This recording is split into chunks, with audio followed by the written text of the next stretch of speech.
Сәлем, YouTube'да қарапайым экономика. Біз бүгін Made in Kazakhstan, яғни Қазақстанда жасалған деген жапсырмасы бар өнімдер жайлы айтамыз. Біз не өндіре аламыз, шетелдерге не экспорттап сатып отырмыз деген сұраққа жауап береміз. Егер Қазақстан шоколады, ұн, майонез және мұнай, бұдан басқа не болушы еді деп ойласаңыз, қателесесіз. Видеоны соңына дейін көруге кеңес береміз. Қызықты экономикалық фактілерге тап боласыз. Әрине, видеоға лайк басуды да ұмытпаңыз. Лайк басқан болсаңыз, біз бастаймыз. Қазақстан шетелдерге сататын басты тауары ол әрине мұнай. Бүгінде елімізде 3 мұнай өңдеу зауыты бар. Олар Атырауда, Павлодарда және Шымкентте. Алайда бұл зауыттарды толықтай біздікі деп айтуға келмейді. Мысалға, Шымкент мұнай өңдеу зауытының жартысы қытайлықтарға тиесілі. Мұнай негізінен еліміздің батысында және Қызылорда облысында өндіріледі. Ал оны экспорттаудан 15-ші орындамыз. Былтыр еліміз 66 миллион тонна мұнай экспорттапты. Бізден ең көп мөлшерде мұнай сатып алған ел Италия, одан кейін Нидерланды, Франция, Түркия, Қытай, Оңтүстік Корея. Мұнай сатудан мықтымыз. Ал осал тұсымыз қайсы? Біздің осал тұсымыз тұрмыстық техника саласы. Тек қана газ және электроплитаның жылына 800 мың данасы Қазақстанға импортталып келеді екен. Тұрмыстық техниканы негізінен Ресейден, Қытайдан, Польшадан, Түркиядан, Өзбекстаннан, Оңтүстік Кореядан, Испаниядан, тіпті Малайзиядан импорттаймыз. Біздің екінші экспортқа сататын тауарымыз бидай. Негізінде 3 облыста өсіріледі. Олар Ақмола, Қостанай, Солтүстік Қазақстан облысы. Бидайдың жайы түсінікті. Қанттың жайын айтшы дерсіз. Қант қызылшасын Алматы және Жамбыл облыстарында фермерлер өсіреді. Бірақ бұл елімізге жетпейді. Қазақстанда толық қамтамасыз ету үшін 4 миллион тонна қант қызылшасын өсіруіміз керек. Ал фермерлерге суармалы жер мен су проблемасы бар.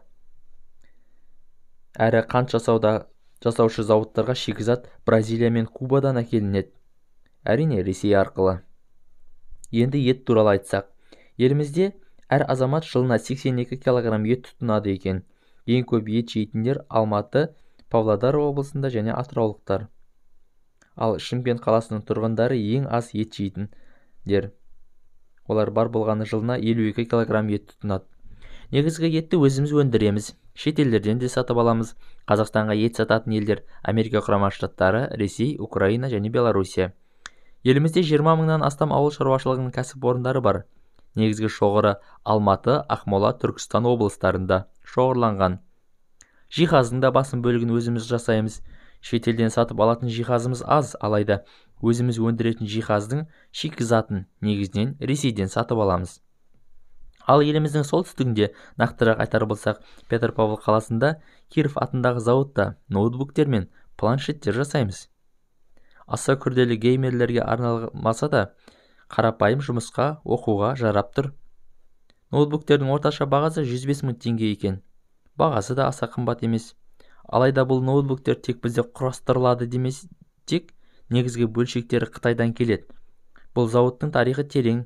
Кеңес одағында радиоқабылдағыш құрастыру зауыты болған. Айтпақшы, құрастыру дегеннен шығады. Біз көлікте құрастырамыз. Қазірдің өзінде Қазақстанда құрастырылған көліктер еліміздің жолдарында жиі кездесетін болды. Айтпақшы, біз көлік құрастырудан әлемде 35-ші орындамыз. Топ 3-тік елдер қай елдер деп ойлайсыз? Я, дұрыс, Қытай, Жапония және Үндістан. Олармен салыстырмай қоялық. Біз әуелі Өзбекстан мен Ресейге жетіп алайық. Осы салада алға жылжу бар. Қазір елімізде 8 зауыт бар.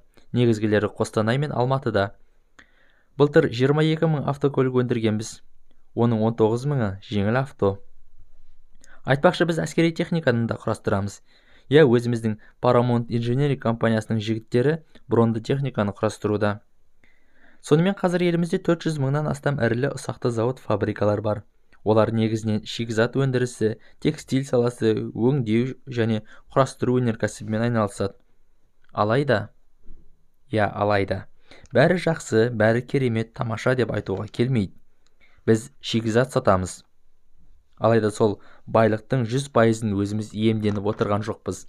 Мысалға, Қазақстан мұнай табысының 70%-ын шетелдіктер көруде. Бірінші орында Америка Құрама Штаттары, мұнай табысымыздың 30%-ын солар иемденуде. 18%-ын қытайлықтардың еншісіне бердік. Одан әрі Еуропа елдеріне бөліп бергенбіз. Мысалға, уран өндіретін еліміздегі 13 компанияның 11-і шетелдіктердің еншісінде. Яғни Ресей, Қытай, Жапония, тіпті канадалықтар біздің уранды иемденуде.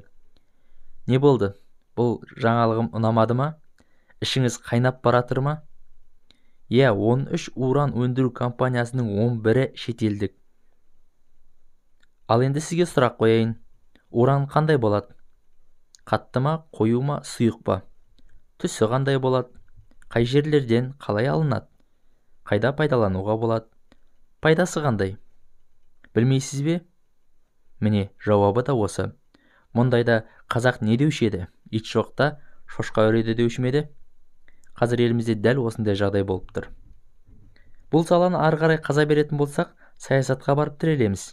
Кезінде Назарбаев айтқан әуелі экономика, кейін саясат деген сөз нағыз ақмақтық екені осыдан байқалады.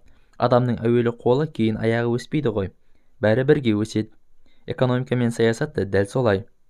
Алтекем айтқандай, біздің экономикамыздың өсімінің тормозы қазіргі саясаткерлер. Қарапайым экономика арнасы. Көріңіз, тіркеліңіз, лайк басыңыз. Өз ойыңызды жазып қалдыруды да ұмытпаңыз. Арнамыздағы басқа да қызықты экономикалық видеоларды көріңіз. Аман, сау болыңыз.